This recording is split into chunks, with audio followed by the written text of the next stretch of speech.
In today's video, I'm going to teach you how to recover your Uber account on iPhone. By the end, you'll know exactly what to tap, what to expect, and a few simple tips to keep things smooth and secure. Start by opening the Uber app on your iPhone. If you're not already signed in, you'll see the sign in page. Here, tap.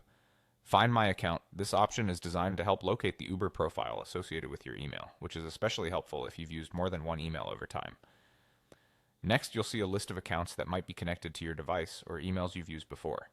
Select the Uber account you want to recover. If you don't see the right one, tap Use Another Account. This lets you enter a different email that you believe is linked to your Uber profile.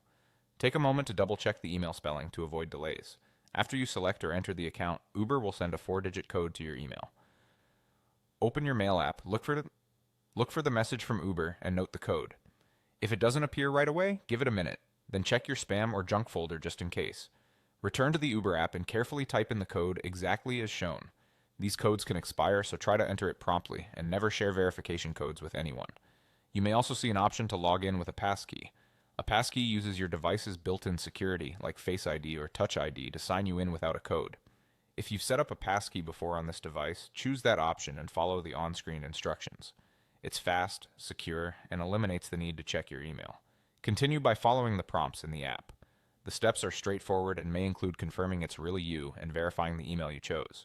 If something doesn't look right, go back one screen and make sure you selected the correct account or email. Once you've completed the prompts, you'll be signed in and back in your Uber account. You'll land on the home screen where you can request a ride, check past trips, and manage your profile as usual.